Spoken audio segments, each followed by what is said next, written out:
So we have spoken about what you do and how you got started, but what happens when breaking news comes up? How does this affect your stress level? Yeah, stress levels go up when there's a breaking event, and the one I'll point to are the mudslides from August of 2018, which tragically left one woman dead and had huge impact on the region.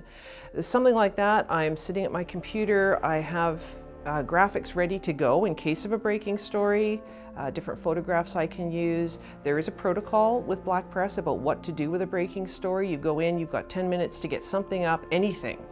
And then what you do after that is now you're fleshing it out. As details come in, you're able to add more information. I've got tabs pulled up on my computer for Drive BC. I've got Facebook pulled up because people are posting pictures, people who are caught up in it in real time. So I'm looking at multiple sources and I'm pulling together information at the same time that I'm being careful to make sure, especially with Facebook or any kind of social media, I have to be making snap judgments about how authentic this is. Now, obviously, if someone has taken a picture of a road, with mud across it, that's authentic. But in other cases, depending on the story, you have to be really careful. The murder in Cache Creek earlier this year is another good one, because in that case, I was relying on pretty much on social media because of the time it happened. And I'm having to be really, really careful because people are posting things on social media that have the ring of being true, that could quite possibly be true, but I don't know that. So my initial story was very, very basic. I went with only things that could absolutely 100% be confirmed, because if I learned nothing else during the 2017 wildfires, it's that social media can be great, but you have to be really careful. You have to be considerate of where it's coming from, what the source is, how knowledgeable are they, because false information, once it's out there, you can't reel it back in. And as a news source, I'm conscious that I'm held to a higher standard than just someone posting, Joe Citizen making a post. People are looking to the Journal and news media as a source they can trust. They want accurate information, they want it as quickly as possible. So you're being held to a very high standard, and it doesn't take much to lose that trust of people if you publish something that turns out to be inaccurate. So it's something I'm always conscious of, especially with breaking news, where you don't have the margin of leaving it and going back an hour later. You've got to get it out right now. In your opinion, what do you feel is the most important process of working on the paper? I think the most important process of the week-to-week running of the paper is just, I think, taking a look at the communities, seeing what's important to people who are reading the paper, what they'd like to read about.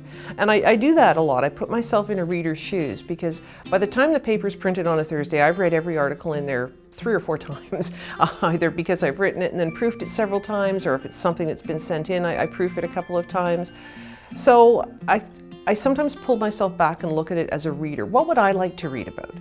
And I try and find people with interesting stories, organizations that are doing interesting or unique things in our communities, because there's lots going on in our communities. There are a lot of good things happening, and I like to try and cover that. So trying to stay on top of what's going on is a big part of each week.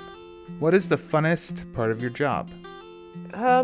Meeting really interesting people who have great stories, they've got great lives, they're doing great things for our community, and the common denominator with all these people is that they don't think they're doing something really great and important. They're just doing something that they want to do because they feel it's for the good of the communities. And seeing that on a daily, weekly basis, it's just really life-affirming, because there's so much negativity, criticism, bad news.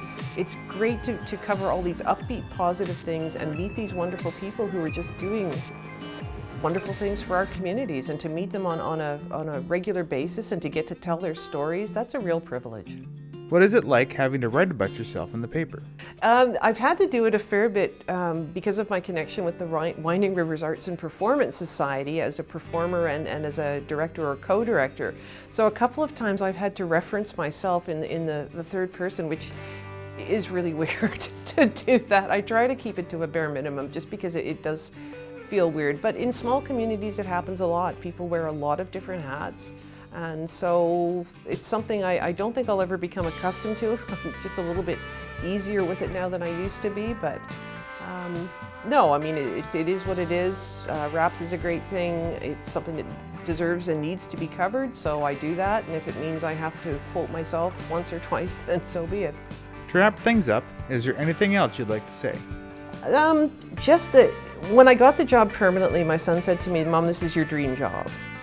Partly because of my training, partly because of my love of history, and I think the thing that I appreciate, and which is a real honor and privilege about being editor of the journal, is that I'm a little tiny piece of history. It is the oldest continuously operating weekly paper in the province. I'm now one of a long list of really distinguished editors who have had, I guess, stewardship of the paper.